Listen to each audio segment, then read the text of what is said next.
Good afternoon, everyone. Romney Smith at WTOC for The News Now. This is where we bring you updates of stories that we're working on for you right now. We're on various platforms. That includes social media and the WTOC Facebook page. If you go there, you can say hi, give a shout out of where you're watching from. I always like to know if it's local people in the low country, or even if you're out of state and have some ties to Savannah. I'd love to know where you're watching from, as well as ask questions. If you have any, I'll do my best to get you an answer. And if I can't, no worries. I can always go back in the comment section and get you a link to get you a little bit closer to the answer you're looking for. So thank you so much so far. Kiki McIntyre, Keisha Player, Cynthia Collins, Cheryl Jackson, and even more of you out there. Billy Schwartz, hey buddy.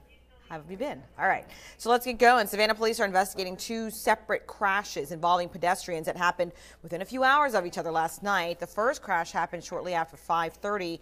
Police say 65-year-old Lee Stowbridge was hit by a car on Montgomery Street at 60th Street. Stowbridge was taken to Memorial Hospital, where unfortunately we did confirm that he died later. This second crash happened shortly before 8 o'clock last night. A 2-year-old boy was hit on Pennsylvania Avenue between Utah and Greenwood. At this time, investigators think that the child was able to get out of his home and was trying to go after his mother, who was walking to the store. The child was taken to the hospital with minor injuries, thankfully, but no arrests have been made in either incident. So again, two pedestrian incidents, one person, a man who was 65 years old was killed when he was involved in a crash, and the second one involved a 2-year-old who was trying to go after his mother, who was walking to the store. That child had minor injuries. Again, no arrests have been made in either incident.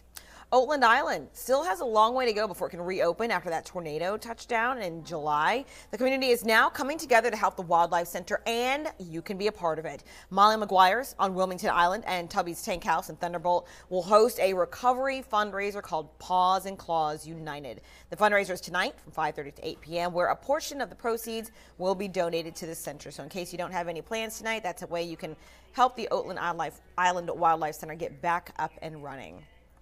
I don't know if you know this, but on the national news front right now, there is a hearing going on in Washington, D.C. regarding the highest court in the country. We're taking a live look right now. Lawmakers are trying to decide if Brett Kavanaugh will become the next Supreme Court justice or not. Now, 42,000 documents about him and his history were released last night, and Democrats are arguing that they don't have enough time to review them. Here's Senator Dick Durbin speaking about that earlier today. There are many people who are watching carefully. I'm going to make a suggestion to you today, and it won't be popular on the other side of the aisle. If you believe that your public record is one that you can stand behind and defend, I hope that at the end of this, you will ask this committee to suspend until we are given all the documents, until we have the time to review them, and then we resume this hearing. What I'm saying to you is basically this. If you will trust the American people, they will trust you. But if your effort today continues to conceal and hide documents, it raises a suspicion. And of course, you can expect to learn more about this tonight on CBS. I want to give a shout out to those of you who are weighing in on Facebook. Hello to Melanie Carter in Hinesville, Georgia, and Hannah Collins in Allenhurst. Thank you guys so much for watching. Right now, let's get a look at weather. WTOC Chief Meteorologist Dave Turley has details, and just a heads up, we're going to need our umbrella all week long. Good Tuesday afternoon, everybody. Chief Meteorologist Dave Turley here. We are certainly hot. Got a temperatures, some of them in the 90s right now. Swainsboro, Jessup 90, 91 right now in Hazelhurst.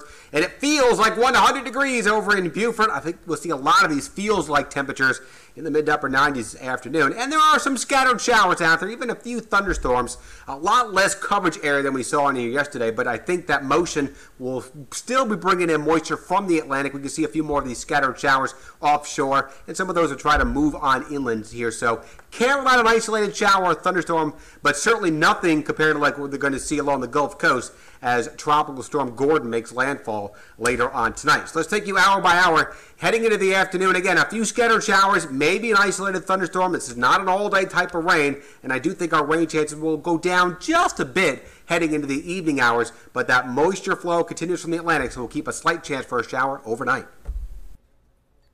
All right, good to know. So just keep the umbrella with you at all points in time this week. I always like to open it up at the very end for any questions. I don't see any right now, but I do have a couple shout outs. Vivnell Rogers, hello Romney from Statesboro, hello back at you. We love the borough. Thank you so much for watching. That's all we have right now. So keep in mind, you can always stay in touch online at WTOC.com. And, of course, all of our social media platforms. Thanks so much for watching. The news is back at 4 p.m. Again, WTOC is a CBS affiliate in Savannah, Georgia. See you later.